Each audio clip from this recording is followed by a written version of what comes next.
1, 2, 3. My baby don't mess around. Hello. Hello and welcome to HP Love Malt. My name is Ryan. I'm your host. Joining me today for the first time ever is George. Hey guys, how's it going? George is an ecologist. Yes. That is correct. I said that correctly, is that? You did? Oh, absolutely. I'm an outdoorsman. Do you like bird watching, I know? Yes. And today we've spotted a... Oh, you'll scare it. You'll scare it. Don't move. It's the Irish Redbreast. Here we have the Irish Red-breasted bird. Here in its natural habitat of Brooklyn, New York. Don't scare it. Yes, today we're going to do a review of the Redbreast 12 Cask Strength from Middleton Distillers, the kind of quintessential single Irish pot still style whiskey. It's like very much what people look to when they think of like what represents that style in the modern market. Single pot still Irish whiskey. Around 1785, British Parliament, they had made distilling illegal, so there was a lot of illegal distilling going on under the, so they don't get taxed. They actually have you to thank for the invention of this style of whiskey a little bit. The Brits. They were like, how do we get their money? They're doing all this distilling and it's off the books and it is illegal, but they're still finding ways to do it. How do we get a chunk of that change? So they decided to tax malted barley. They put a big old tax on malted barley so they could help pay for wars and such and, just make money off of taxation.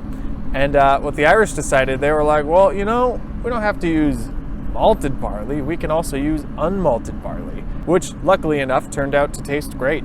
It added kind of like a spicy, almost rye characteristic to the whiskey. And with the Irish pot still style, it actually worked really well. The oiliness, the spiciness, the herbal quality. So yeah, that's how the style of single pot still Irish whiskey came about. The story of Redbreast themselves. In 1857, W&A wine merchants came about. Originally, their goal was to import wines from South Africa, but by 1859, they had offices in London, Edinburgh, and Dublin. By 1912, they had their first iteration of Redbreast whiskey. It was called Redbreast JJ Liqueur Whiskey, I believe. The name actually comes from their managing director was apparently a very keen ornithologist, and so he named their whiskey profiles after different types of birds. So you had the redbreast, the chaffinch, and the yellowhammer. Actually, yellowhammer is actually one of my favorite birds. Is it really? Yeah, they're wonderful, wonderful birds. They're not very common, but you see them in hedgerows in big sort of swarms, and they've got such a brilliant yellow color. They're excellent. They're really pretty. They should bring that back, that whiskey. They should bring that back. I wonder what that would be like. Hashtag bring it back. Long story short, yada yada, 20th century goes by, and in 1985, Redbreast was finally purchased by Irish distillers, owner of Jameson, and in 1991, they relaunched Redbreast 12 Original, which was bottled at 40%. It was chill filtered, and there was coloring added. There was no other expression within the Redbreast range added until 2010, where they added the Redbreast 15, and then in 2011, the Redbreast 12 Cask Strength, which is what we have right here. This one is batch 1 of 2018. So you see right here, the labeling is actually the old style labeling. The current one has like a big, they've redone it and modernized it, so the whole range has different colored like bands across the front. But I like that I have this one because it's like before they changed it. So, if I hadn't opened it, it would have been a collector's item. But also, if I hadn't opened it, we wouldn't be drinking it right now. There you go. This particular iteration is 56.2%. It's a bad time to say I don't drink.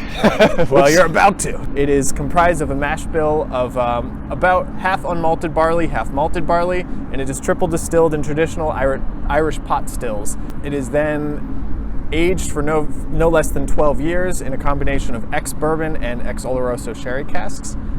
And it is now non-chill filtered. I thought you were about to say that it's aged for no reason, I just left it. I just forgot about it. Like, what's that barrel at the back of the warehouse? Before we dive into this real quick, George, this is why they're saying it's called Redbreast. Let's just give us a nice little reading of the first paragraph and that beautiful text on the back of the box there for us. Absolutely. The robin redbreast is the only bird which sings continuously throughout the dark Irish winters. and is one of the very few small birds that choose to winter in Ireland. It is this enduring spirit which inspires the namesake Redbreast whiskey. Lovely. Beautiful. Ah, what a lovely reading voice.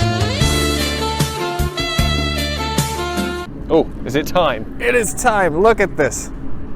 Look at that colour. It is like a deep gold. It's very pretty. I don't think I've held a glass of alcohol this long without drinking it.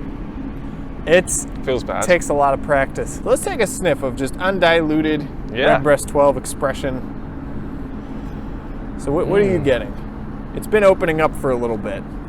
I think I'm getting drunk already. Aha! I always get like kind of like a signature kind of mustiness, and almost like a leathery kind of smell to it.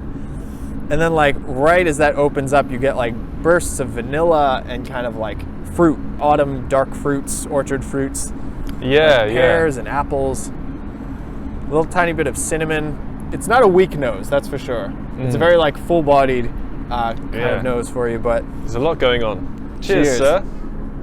Ding ding. Ding ding. Oh, my goodness. Something that comes like out that. more on the tongue, I think, that you don't see on the nose as much. It's like spicy. There's a little pepperiness to it. There's a bit of a kick there, isn't there? It's a bit of a kick, yeah. I think the spiciness can be accounted for the unmalted barley.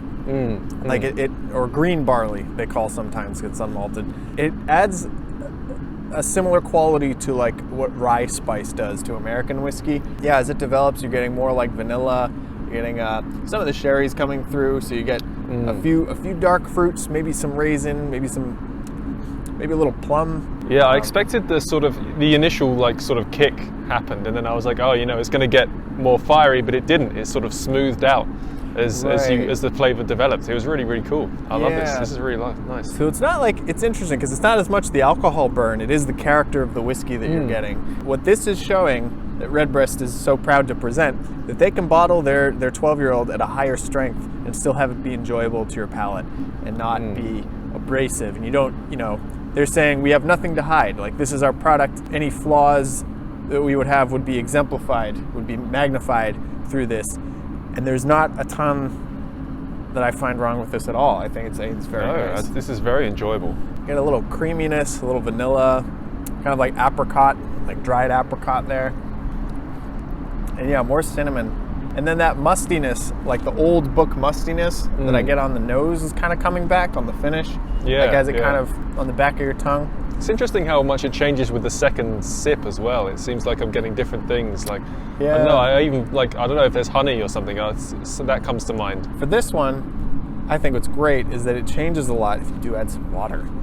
And so you add and this one, you can have no shame in that because it is 56.2%. It helps open up and really quite changes it a bit. It's like chemistry class all over again. Every time I add water to this, the mustiness kind of goes away and it brings out this like dry vanilla bean kind of, and now it's like creamy, it's like sweeter, kind of a baked pear dessert with like spices and and a little bit of like ice cream, and that translates really nicely to the palate, now you're putting these things in my head. I'm like, there it is. Yeah. It's appearing to me in my brain. I'm like, I know, I'm learning. It's sensei. With this, I always add a tiny bit of water. It makes it it just turns it into dessert. So let's do another. Let's go. Let's Cheers. go. Round 2. Ding ding. Ding ding. That's so good. Yeah. Is this how we get endless whiskey? It's a complex, dense whiskey, and it will reward you if you take your time with it. I would definitely recommend this. Absolutely. I think this is a perfect first cask strength whiskey to go for. If you're a fan of the Redbreast 12 and you haven't tried this, this is just a treat. What are you waiting for? It's lovely. Do you mind? Trying to record here. There's a British man on the roof trying to drink whiskey, and you're disturbing him. Yeah, it doesn't cost that much more than the Redbreast 12 Original. Redbreast 12 Original is usually around $64. This I got for $74, I believe. George, how do you feel about this? Would you recommend this? What was your experience with this? Is it? This is fantastic. Honestly, I really, really like this. I wasn't really a whiskey drinker before I came here. Then I started to get into bourbons because I quite like sweet drinks. I like a bit of sugar.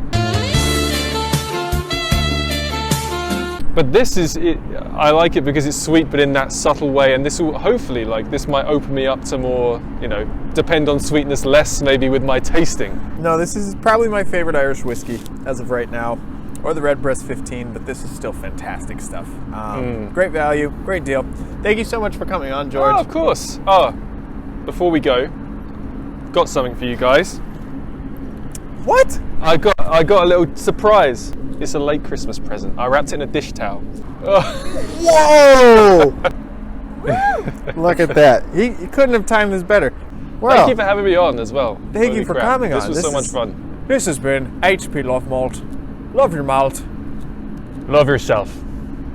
And have a effing great weekend. Have a Cheers. a f***ing great time. We can edit that out.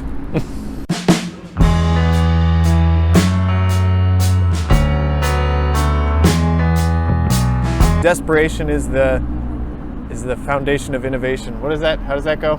Oh, I think you nailed it. Just say citation needed. That's what I always do. I don't think I've ever... Ding dong. It's whiskey o'clock. Check in my facts so I don't piss people off. Fact checking. Why did you tell me this, Ryan? You lied.